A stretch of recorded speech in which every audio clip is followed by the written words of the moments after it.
What's up, y'all? Anderson here, back for a quick video, just kind of talk through coaching changes. I wanted to kind of understand why athletes change coaches, maybe frequently, maybe not so frequently, or whatever it is. I think because recently we've been seeing some relatively notable names changing coaches, and they surprised us a little bit, right? So at the end of last year, I think it was, we saw Thompson-Herah, we also Shelly-Ann Fraser-Pryce, but even more recently, we saw things like Alana Reed moving from Dennis Mitchell, going over to Arkansas to work with Boogie Johnson and Hurdle Mechanic. I think it was just recently revealed that Stacey-Ann Williams, she is leaving the Elite Performance group in Jamaica, going up to Arkansas as well under Boogie Johnson. You have someone like Daryl Nita moving from Marco Arali, moving down to Florida to train with Lance Brahman. You have Jeremiah Azu also leaving Marco Arali. They trained in Italy. He's going back to his old coach in the UK. You have a couple others, right? Serena Samba-Mayela moved over to Tanja Buford-Bailey. You have Andre DeGrasse moved over to Coach Holloway down in University of Florida. And then even someone like Talitha Diggs, who moved down to Gary Evans, over from Mike Holloway at Florida. So a bunch of names, and there's a trillion more names as well. But just wanted to quickly go through, some ideas as to why athletes change coaches, as we see this very frequently year after year after year. So one of the first things that is notable is stagnation. So stagnation in different realms, where the athlete as an individual, they may feel like they're not making progress like they would expect to, or they're not meeting the goals that they set, right? They're not seeing the success that they would have thought they'd achieve at a certain point. Whether that's not hitting the certain times, whether that's not, obtaining the medals that they want, a bunch of different factors are going to come into play as to why an athlete might think that they're not, making that progress that they need. An example may be Christian Coleman. So I spoke with Christian Coleman last year, specifically during the Diamond League in Europe, and he mentioned, of course, he left Dennis Mitchell, and he did say, listen, we saw he didn't like the kind of results at the U.S. Olympic trials, and he's seen how his career has kind of gone over the more recent years, but he needed a little bit of a change, so he moved down to Dennis Mitchell to get some coaching there. I just feel like I've been with my same coach since I was in college, and I feel like just hitting a little bit of a ceiling. Coach Always a great coach, great guy, of course. I just feel like when you get to this level, it got to be fine-tuned. You need all your attention, the fine details there every day. And with him being the head coach now, it just, I think it was just mutually time for the both of us. And I think I was doing my best to try to put myself in the best possible situation. And I think that race at trial just kind of magnified everything that I've been feeling. And at that point, because I feel like I've been doing everything I needed to do on my part, it just didn't happen.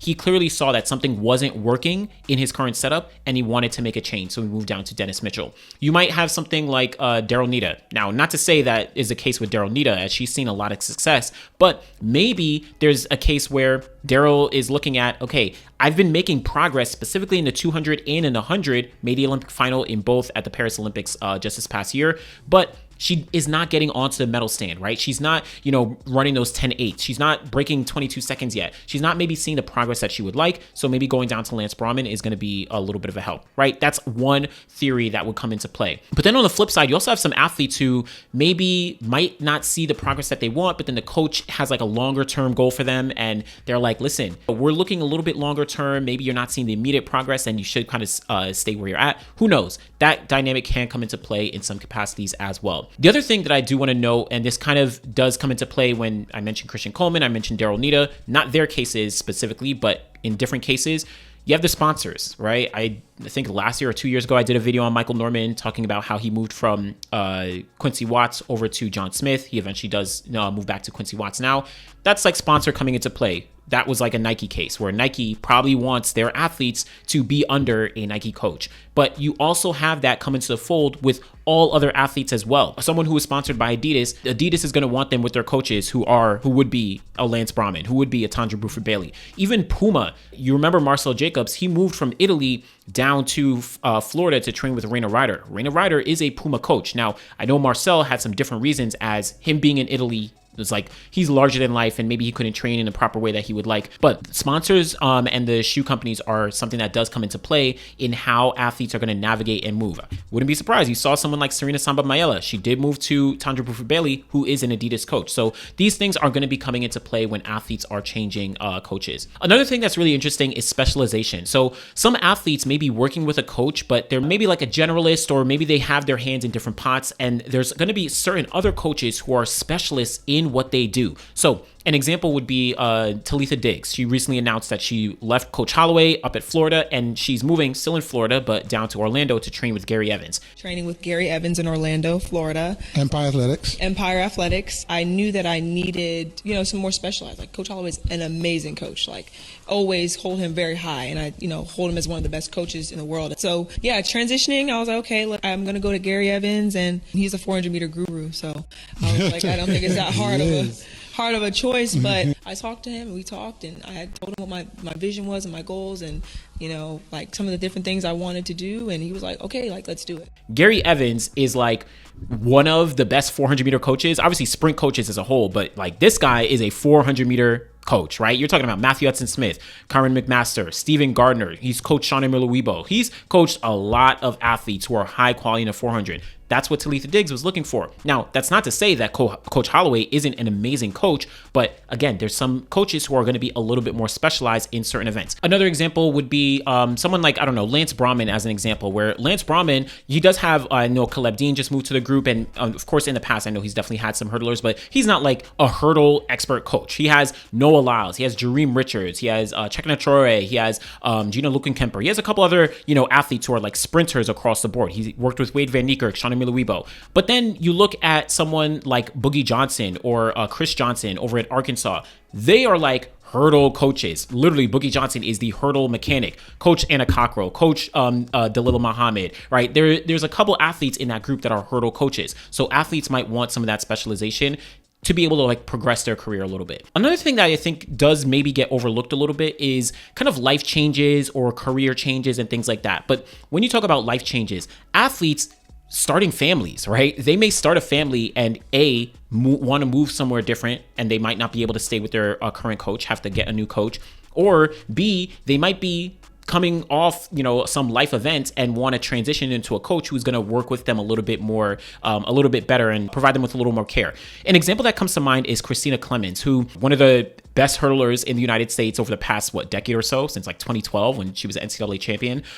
She had a child and she was out for like a year and a half or so, or maybe even a little bit longer, but she came back at the top of 2024, maybe end of 2023. She moved over to be coached by Tandra Buford-Bailey, who is literally one of the best, of course, sprint coaches, but hurdle coaches in the world as well. Christina Clemens jumped right back into things, and she explicitly said, I got a chance to speak with her at the World Indoors last year. She said Tandra Buford-Bailey not only is a great hurdle coach, but also understands her life situation. The fact that she has a child, the fact that she's bringing a child to practice, the fact that she can, Tandra can almost help out with her child. I really just had to dial in. My coach, Tandra Bailey, she came back from a baby and made the Olympic team, so she really understands, and she's extremely helpful. I bring them to practice with me. The girls, they all look after them and things like that. Things like that are going to be coming into play when an athlete has significant life changes. Even someone like Nia Ali and Andre DeGrasse. Again, I had the chance to speak with them last year at the Millrose Games.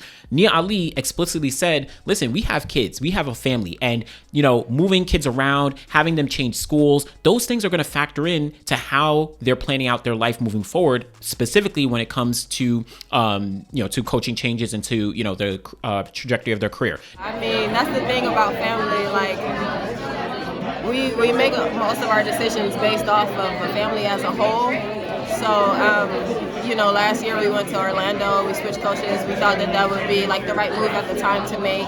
Our children didn't like it very much.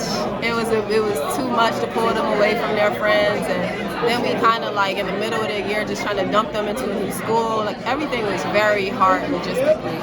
So I think just getting back to some familiarity for the Olympic year was something that we felt like was the right thing to do, and so far so good. I mean, as long as the children are happy, we happy, we're not tired, so yeah, it's all good. Now, Andre is one who did recently move up to Gainesville to train with Coach Holloway in Florida. So both of them are now up there, but still in Florida. You're not seeing Nia Ali move to Texas to train with Tandra Buford-Bailey, even though Tanya is an amazing hurdle coach. So those things are definitely going to come into play. So I don't know. These are some factors that do come into play when athletes, are deciding, if they're going to move coaches, if they're going to change training groups. There's so many different factors. And I know that us as fans, we want to know, oh my gosh, why did they move? Oh my gosh, why did they do this. Oh my gosh, this was a great coach. Why would they leave? There's so many things that are going to come into an athlete making a decision as to why they leave. There may even be, issues between athlete and coach that just don't make a great situation. Shout out to